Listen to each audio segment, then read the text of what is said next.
Welcome to the second episode of Dwayne Spin Stop, and we have Hansel Tan here. Hansel, right? Not Hansel, right? Hansel. If you want to be German about it, you can say Hansel, but it's Hansel with a Z. With the Z. umlaut over the A, Hansel. So I had like a college teacher. We did like a class called Hansel and Gretel and Co. She was going through all the German fairy tales, and she was very particular about like Hansel. You are a Hansel. So that's my one takeaway from that class. Right. Today we're going to be talking about what Hansel is up to. He has a one-man show called Hold These Truths, so more about that later. It is about being Asian, right? It's about... It is about the experience of a specific person in a specific history and a specific time in history who goes through some really extreme discrimination and That's right. nationwide, that's what I meant. I came out wrong about being Asian. Of course it's about being... But yeah, okay. And we're also going to be talking about the current... What's happening currently with Asian hate crimes. That will be a heavier topic to delve into. And we're also going to be talking about new work, which is fun stuff. Hey. And New York specifically, also what Hansel has been supporting or listening to. And of course, do check out the video description below because there'll be a timestamp to different topics that we're talking about, so you can review the episode. We also have a Telegram channel that we just started. It's like a clubhouse. If you don't know what that's about, we're going to be talking about that with Joanna Dong in an upcoming episode. So you can join the conversation. Also, a quick little plug to the folks at Yishu. Thanks again for sponsoring the episode. Wonderful clothes, and this isn't our organic sponsorship, by the way. So I walked up to them, and so I'm not being paid to do this, but their clothes are just so lovely. You can't see. This is like it celebrates Asianness as well. It's like there's some. It feels really nice. Mother of pearl type of. Is it like stretchy too? It's stretchy. It's stretchy. It is stretchy. Did you say Yishu? Yishu. Yishu, like Yishu, without the N. Yishu, right? Yeah. I think I have like a 10-year-old sweater from okay. them. Or like an 8-year-old. I sidetrack. Right, I love their stuff. It's very nice. They're at CityLink Mall. I mean, I always imagine wearing stuff like that to sort of like a if I'm in a movie someday and I'm representing, like I'll turn You up at have the been in gala. a movie. We went to watch like his re-release of his Right. movie. Well, but yeah, so like, it would be like, if I was a Crazy Rich Asian or something, I would turn up the gala and wear something like, proudly representing, like your t-shirt, t-shirt. Unapologetically Asian. $20. It's, wow, really? Go support. Where is that? The link? I believe it's Racism is a Virus is the website. Okay, so we'll put that. See, that's why the video description is so important. But yeah, so you see the undercut of it, it's even pinched up so that there's a curve. And I don't know, it's just, Dwayne, you look it's very, very really handsome. cool. Look at that. The shirt makes me look good. Anyhow, so let's get on to some fortune telling. So I want you to ask the cards or the universe, and this is just in the name of fun. I know this can get very woo-woo, but we're not going to go there. So you're going to choose a deck of cards, either animal cards, but animals have a lot of lessons to, like every animal represents a certain quality, I feel. This is more woo, but it's also more fun because it's so fabulous, mermaids or animals. Wait, why does it say mermaid and dolphins? And here it's like a mermaid and a fairy. So the first of dolphin all, is gone. it's visually suspect. Yeah. Dolphin is gone. But because it is so weird, I kind of want to choose this. All right, Is that cool. okay? That's totally fine. Yeah. The previous guests, Sherilyn and Cairo, have also chosen this. So I'm in good company. So you're gonna, to get to know you a little bit, I guess it's a good way to get to know you by first of all finding out what your question to the universe is. So you can go ahead and ask that question. This is a lot of pressure. Like I feel like I have to be serious about the question. You have to tune in, right? I have to tune into the higher energy of the universe. Yeah, I mean. So you're gonna. Dear universe, what question should I ask?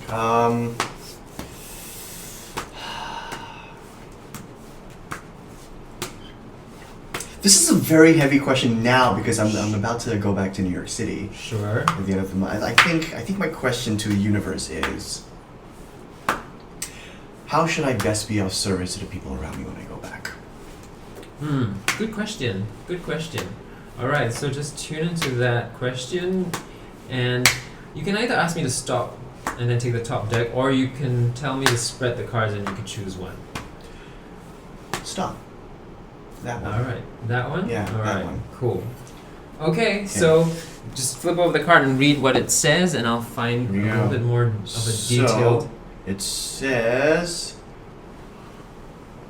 have faith. Okay.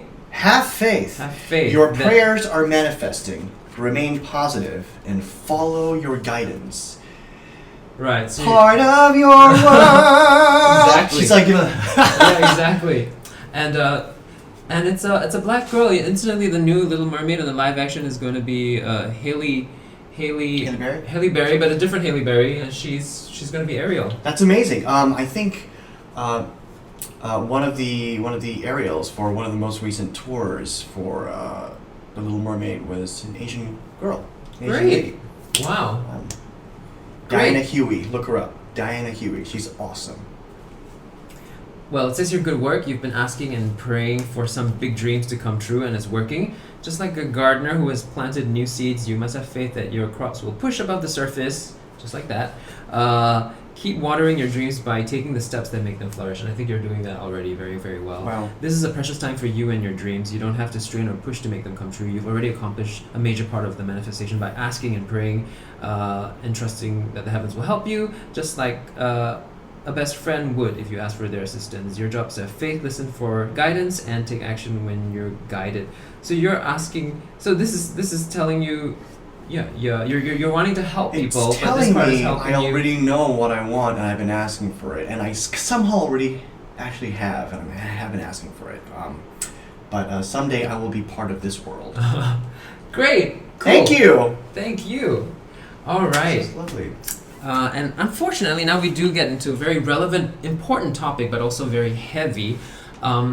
We know recently there have been a few cases of brutal assaults on... Not just a few, but yes. Yeah. Many cases on Asians in America. Asian Americans in America, specifically in New York City and surrounding areas as well. Yeah, it seems to be. I asked my friends about Florida, and they said generally nothing too bad has happened. But New York, nothing too. So I'm really glad you pointed that out, because it's a matter of who you ask and what their worldview and what their optics are specifically. Right. And so I think one of the most we've all seen these, especially the Straits Times right now has been reproducing a lot of these images in their newsfeed.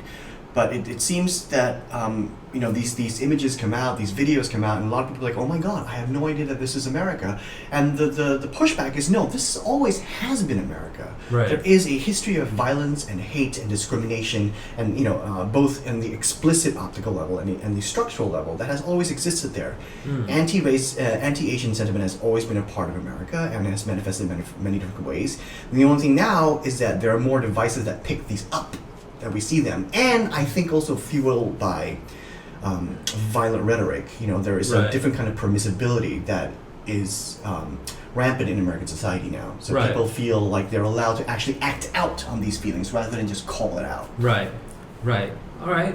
But don't you think also that social media has pushed it forward a little bit more? Because social media allows people of the same camp to sort of group together and fuel each other and spur each other on. Absolutely. And I think it's really worth remembering that social media isn't a communication tool. It can be. It's partially a communication tool. It is set up looking like a communication tool, but at the end of the day, it's an advertising tool. Right. And an echo chamber too, right? It's supposed to be an echo chamber. The whole idea is that by creating echo chambers of likes and interest, users are better targeted by advertisements. So it's better that you get angry and form a group and form a specific echo chamber of your own likes and interests, because that basically helps the algorithm target you better. I feel exactly.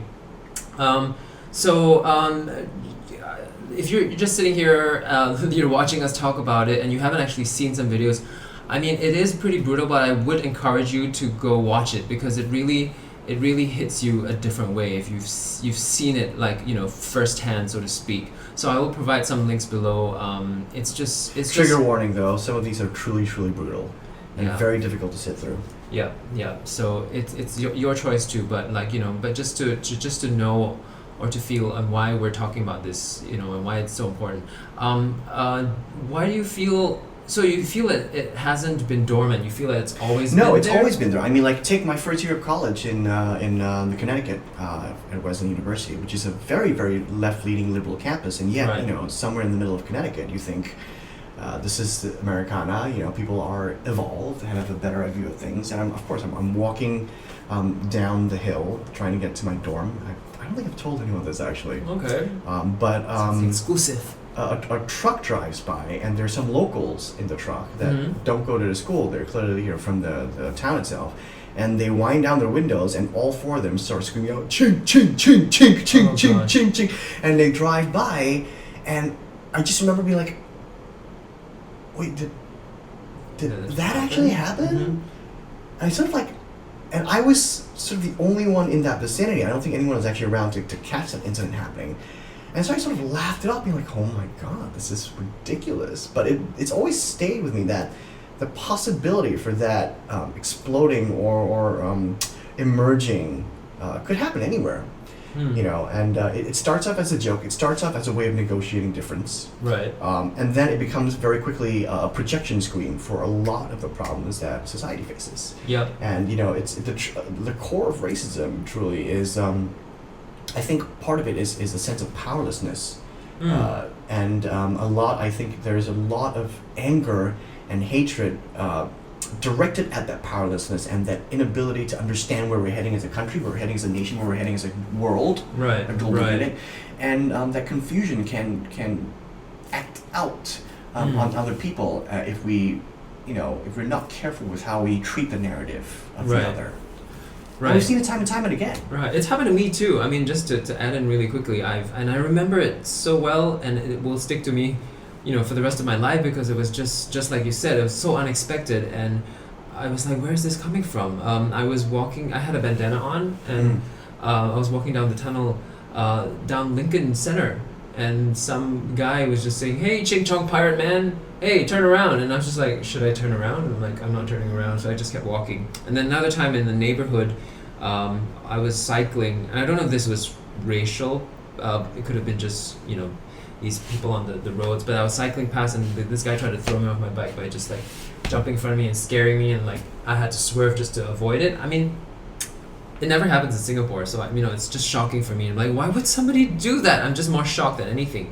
The difficult part here is, I don't know if we want to get into it too much, and feel free to, you know, to negotiate ourselves away in a comfortable way. But would you say the people that targeted you, like, is there a certain race that, like, you know, like the two people who targeted me were of, you know, black descent, I would imagine.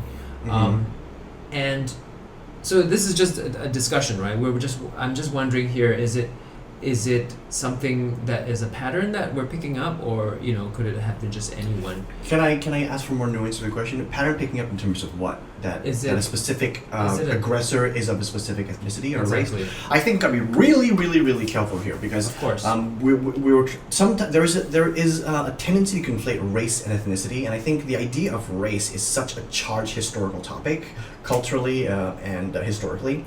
We identify with race in very different ways as part of a larger conversation about who we are and how we fit into the world. And I think what is clear is that America has always had a racism problem. This is not to say racism doesn't exist everywhere else in the world. It does. It's just that it has manifested in a specific way, and there's a lot of talk about it. It's sort of like pull the spotlight to itself. Almost, right? No, you're right. It's culture, not race, right? And why a certain culture has come about is there are also many different layers to why that culture has developed. And so I just want to jump on that, and I want to say really, really quickly, I think it's could be potentially damaging to start pointing fingers at specific races, where all we do is we're just reinforcing a dominant narrative of how race divides us. And so as a person, I refuse to let the narrative of black against Asian hate divide what has been, you know, a long history of black Asian allegiance, and just the word Asian American alone, it's a pretty recent term. It's only after I studied the history that I understood it as a term of solidarity, and as a term that was created by a community, especially around the Bay Area, to bring different ethnicities under the Asian umbrella together to fight for rights and to fight for representation, to fight against racism. And they were instrumental in really bridging the gap between a lot of Black activists and Asian American activists. So there is a real regenerative history to that term, and I think it tends to get wiped over because of complexity and because history tends to be asymmetrical in the way it reaches us or the way it renders itself visible to us. Right. No, I'm glad you tackled it. The thing is, like, raising that question is good, because I feel like a lot of us could be looking at it in that direction, like we're wanting to point fingers at a certain demographic. It's the easy thing to do. It's easy, yeah. It's the black and white thing to do, and in some ways, it's funny you say this, because I remember when the Suez Canal boat was the cargo boat was finally dislodged, there was like a global depression, because that's something simple and black and white and easy to understand, such as a boat being stuck in a canal, was now being taken away from us as a focal point. And I think, as a global community, I think there is a real need and a want and desire to go back to easily understandable things in a world where we have to deal with cryptocurrency, where we have to deal with complicated politics, where we have to deal with things that polarize us so greatly, because there are no easy answers. And in some ways, pointing fingers, black and white, Asian, that is a desire to return to some binary narrative that I think on some degree, a lot of us need or want, because things are complicated now. Gray is everywhere, and we don't know quite how to wrap our heads around it, and nor do we have the kind of leadership to show us how to do it. Right.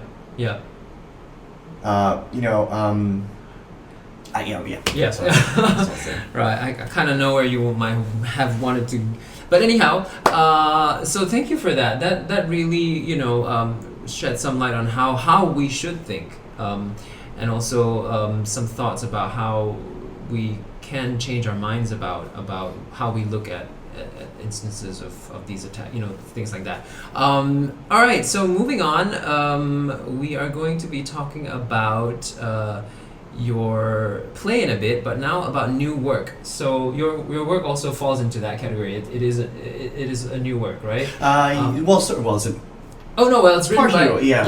It's a play that you but it's partially new. But it's gaining traction now, so it's very exciting. Right. It has been performed all over the United States. We're talking about this play, written by Jean Cicada, called Holy Truths. And she's an actress herself. I looked her up. She's a wonderful actress of the Los Angeles Bay Area Variety. She has won many awards, and she was actually commissioned to write this piece for the Mark Taper Asian Writers Forum by a fellow Singaporean American, Che Yu. Right. So Che Yu's name is also, if you guys don't know, his name is also attached to that. He is a brilliant playwright, a brilliant director, and he's been the artistic director of theater in Chicago for many years. He just passed it on, but now he's a real artist and activist, and so is Jean, who has written this amazing, wonderful one-man show. Wow. Right. So more about that in a bit, but first we're going to be talking about what new work means to you and your involvement in it, and what makes you so excited about it. Because the last time you were here, we were listening to some of the new works that you were sharing. Some were on Spotify, but some were on just websites that we will provide links to. And Hansel Tan as well, who was here, was writing lyrics to Monster in the Mirror. Cheryl, we were talking about the lyrics. It is amazing. I've seen it. It's only up on digital platform till tomorrow. So go grab a ticket right now. However, if you're with a school, I think you can write into them. It's called Monster in the Mirror. It's a musical by Bite Size Productions.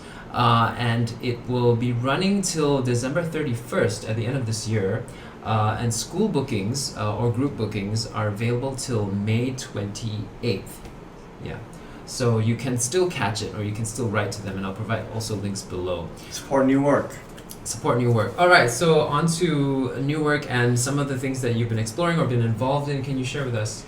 Sure, yeah. So I think for some of your viewers who don't know what I do, I'm an actor.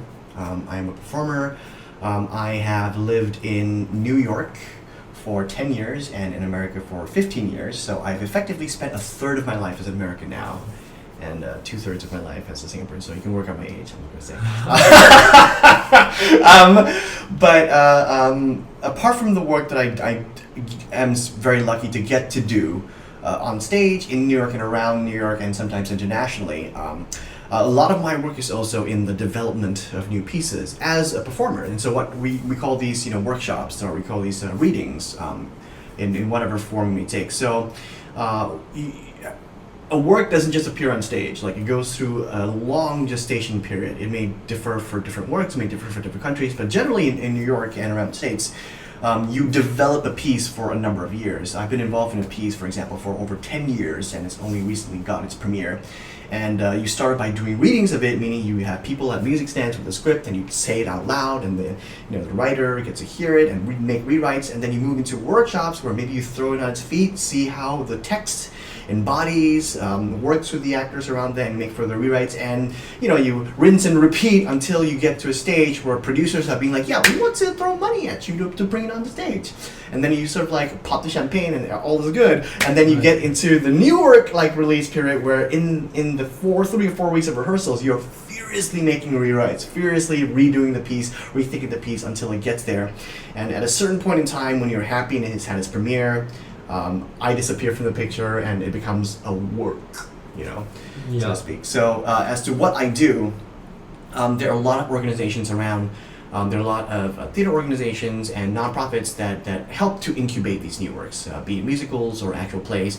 And so they do look for a lot of actors to come in and collaborate with the playwright to put these words in your bodies and to make active choices, to show the playwright what they've got, and to allow the playwright to have the room to understand and to also respond to what they're hearing and seeing. So it's really important that they get the opportunity to do so, because you can't just be throwing something on stage. Yeah, no, exactly. I mean, we do that with a lot of new work here in Singapore, well, that's a whole different topic, but it's important to workshop it, because even as a writer, when you write something, you're not sure how it's gonna, whether it works on stage, right?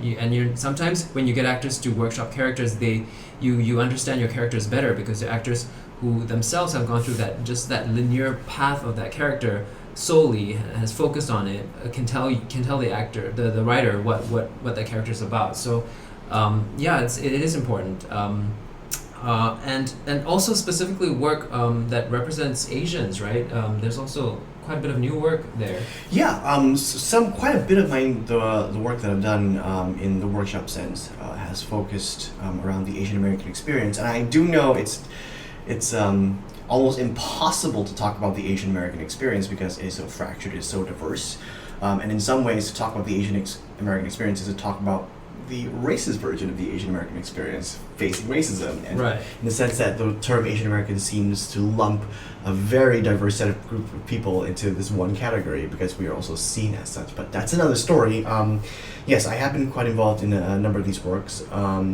Not all of them have seen the light of day, but I think it's really, really important to bring yourself to the table and your experience to the table when you're doing that, to also be able to be a counterpoint for what the writers are suggesting, precisely because the topic is so important. And I think one thing we want to walk away from is the rehearsal or the regurgitation of very harmful stereotypes of the variety that we see, for example, in Mickey Rooney, or a lot of the older depictions of Asian Americans on television. I think we've come to a point where we have to grow up from that, and it's useful for us to grow up from that. And I think I particularly get excited when I see specifically Asian American characters get to be living, breathing, principled humans on stage without a reliance on white centricity. Specifically. Great, yeah. So can you share with us some of these works that are, very few have seen light of day, like you said, I wouldn't consider Miss Saigon, completely, compare that to Allegiance, right? Like, there's the whole, or even Thoroughly Modern Millie. It's not Asian work, but, it kind of doesn't represent Asians in the way that Asians... Yeah, okay, so, that's another tangent we can talk about, but in terms of some of the more exciting things I've seen, definitely, there is a composer and lyricist, he's a one-man show, called Timothy Huang, Mm-hmm. Huang, and his piece called formerly known as Cost of Living and now known as American Mourning, won the Richest Rogers Award, I think back in 2016, 17, I want to say. And it finally got a workshop production in New York 2 years ago. But that's one of the pieces that I've been involved in for almost a decade, trying to workshop. And so many other pieces that sort of like go in and go out, but of my memory. But that's one of the things that comes to mind.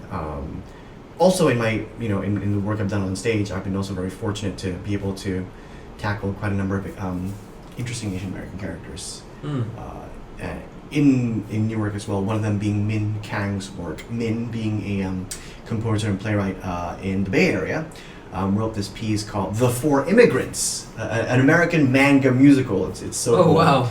And it's based on the source material is taken from a bunch of drawings, cartoons made by this individual called Henry Kiyama, who came to America, a Japanese American who came to America in the turn of the century, and these drawings literally were the first manga drawings of him and his friend's life as immigrant Japanese in America, in San Francisco, and that was so cool. And he found this like tucked away in the Berkeley Library, and he went, "Oh, this is a musical," and he wrote the musical, and it premiered at Theater Works Silicon Valley not too long ago, and we even recorded a cast album. So some of the really cool, exciting things that are coming up, and the show is written in a vaudeville musical style, sort of like the language of the period. With the sort of racist language of vaudeville not lost on the composer as well. So there are a lot of other layers worked into that piece.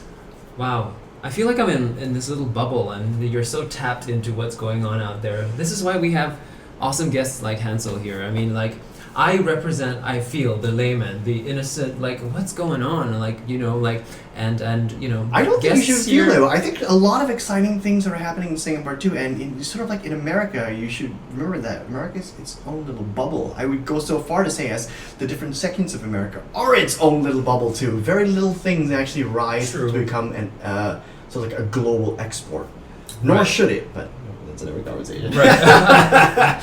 Right. Okay. So I'm sure you'll be sharing us, some of these links to these different.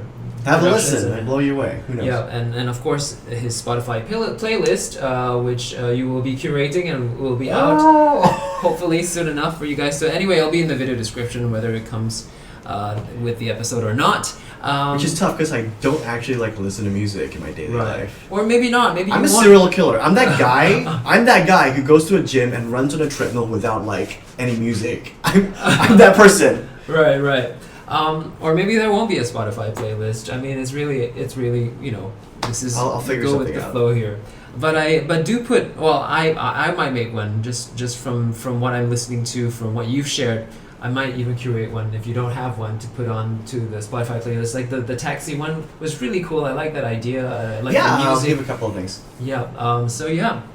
Anyhow, let's move on to Hold These Truths, which you can catch April 16th and 17th, and this is done by This is done by Method Productions, which is part of the Hawk Center for Creativity and Acting, or Acting Creativity. Method Productions, that's right. Swap it, and it'll be so is it Hawk or Studio Hawk? Space. It's like the Hawk. Hansel, the Hawk. Okay, so this one is Hawk. All right. Hawk. And it's Hawk, Camille Hawk, right? Camille Who Hawk, spent yes. also some time in. Was he at AMDA? He was at AMDA. So we were Your where? alma mater. Yeah. Okay, so sorry. Tell me more about the production in itself. Yes. And the process. This is the quote-unquote Singapore premiere of the show. It is a one-man show based on the life and times of Gordon K. Hirabayashi, a Japanese American, a Nisei, second-generation Japanese American that was sentenced, that was imprisoned for resisting the Japanese American curfew in the 1940s, and resisting registration for evacuation, where they had camped and interned most of the Japanese American population in internment camps because of their perceived disloyalty to the United States when Japan attacked Pearl Harbor. Right. So it is a story of basically institutional racism and not just one man's fight, but his experience attempting to fight the racial injustice and attempting to figure out what America could be, that is bigger than all of us, that could hold all of us, that could hold literally these truths that we all are equal and made beautiful and perfect under the eyes of our Creator. And so, a very timely piece, especially now when we are negotiating, not just as a country, but as a global society, on how we want to work and view and live with each other. Right. Wow. Yeah. Sounds very important. Sounds very relevant.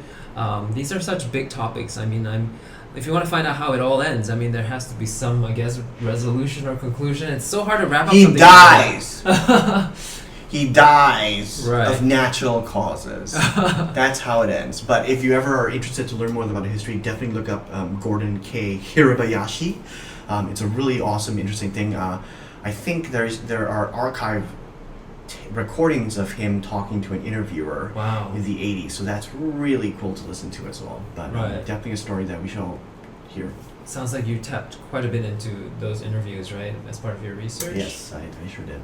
Right, and where's that available? You're saying online? It's online. I can't remember where the collection lies. It's one of the universities. My brain is an old fart right now. But if you look up Gordon K. Hirabayashi and look up interviews, audio files, you'll be able to find it. Okay, great. So this is another thing that we're just adding on to the episode before we wrap it up. I find this interesting, and I want to know your thoughts about playing different ethnicities, right? So right now we're quite careful about The Simpsons. They've retracted this white actor from playing the Apu, right? Yeah. But then there are very fine lines, and I feel like does that mean there are very fine lines? A Chinese person cannot play a Japanese person, or put on a Japanese accent? Is it less offensive for a Chinese person to put on a Japanese accent, or is it okay just because all Asians are the same? So where is that line? This is, it's a bit of another delicate question. I love that question. I love that question because it really leans into the discomfort and the ambiguity and the complexity of the question at hand. I want to preface this by saying that as an actor in the States, I have played characters of many different ethnicities. I've played characters of Chinese ethnicities. I've played Filipino characters. I played technically Italian characters. Right.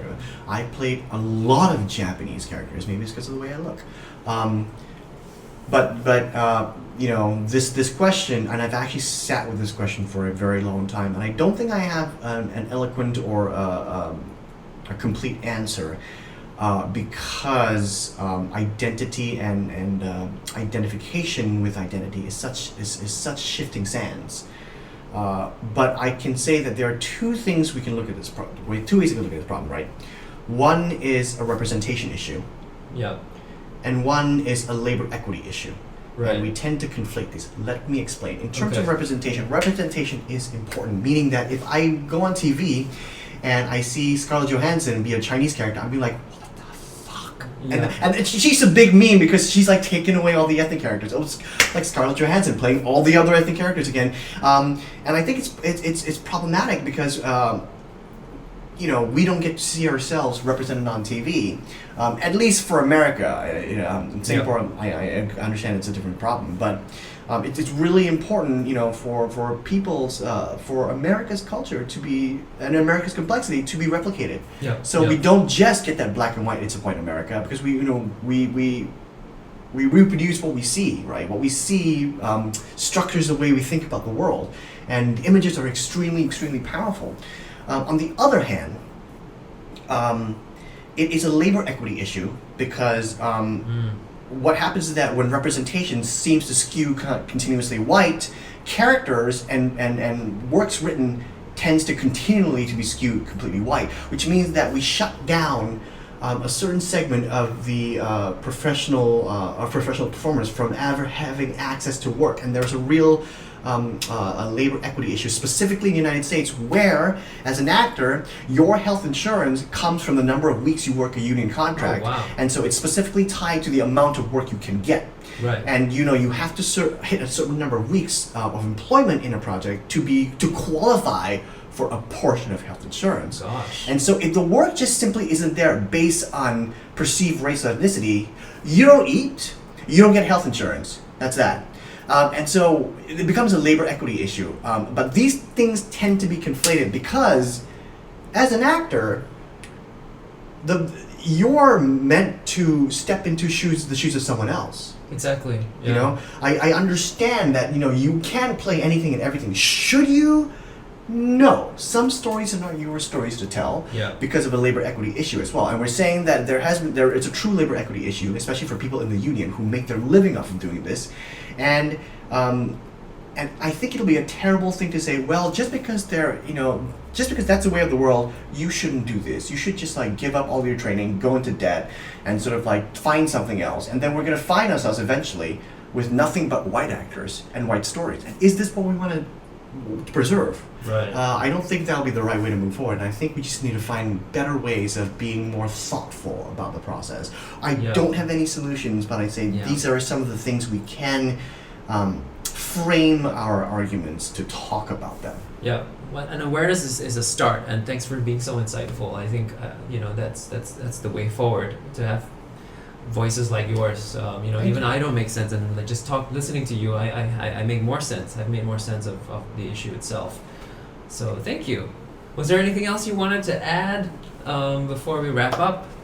No, nothing. But thank you for this wonderful card reading. I feel so much at peace now. It's always great to say hi to you. And I hope it's not another 15 years before I come back to Singapore. I hope not. I hope you do at least visit so we can have another chat. Lovely. I eventually want to chat back to as many guests as I can from the previous episodes, so that we can also see where they are, at a later point in time in life. All right, thanks guys. So don't forget to share this with friends that you think need to hear this. You think it's relevant, and also look forward to more episodes coming up. Thanks so much, Hansel. Thank you for having me. Thanks, guys. All right, cool.